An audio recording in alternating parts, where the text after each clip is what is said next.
My life was changed forever 22 years ago when my 15-year-old son, my only son, was killed in a crash involving a 6-time DUI arrestee. From the start, if I sought information or I tried to give information to the police, I felt as if I was annoying. When my son was murdered in 2011, my whole family became victims of a violent crime. Within hours of the shooting, we also became traumatized by the criminal justice system. At the time, I was told I could not hold or touch my son because his body had become evidence. I had to wait 7 days to see my son's body again. My son, Michael Willa Carvalho, was killed at the hands of a drunk driver. 5 short minutes away from our family home, the defendant's family harassed and threatened our safety, even on the very same day that we left the courthouse. Our right to be protected from intimidation and harassment were compromised and continue to be even still today. And I, as the founder of MAD in Hawaii, have seen many of these victims myself. I have heard their stories. I've been to court with them.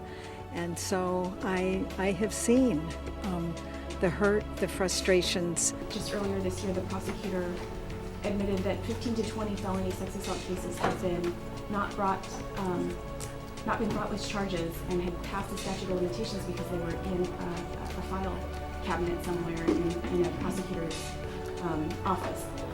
It's just unacceptable for victims to be treated like that. Currently in the state of Hawaii, victims and their families have no recourse or mechanism to ensure that our rights are not only protected, but they're enforceable. As a former prosecutor in the state of Alaska, I found that it was beneficial to the system in that when the victim had a voice, I think the proceedings moved along more smoothly. Having constitutional rights for victims actually just changes the practice and procedures. The judge now asks, has the victim been notified? Does the victim want to make an impact statement? So rather than just being ignored or told to sit down, or I don't want to hear, I don't need to hear a victim impact statement, it's being done. And Marsy's Law hopefully can balance us with the defendant. We don't want more, we just want the same. We want equal rights. Victims count.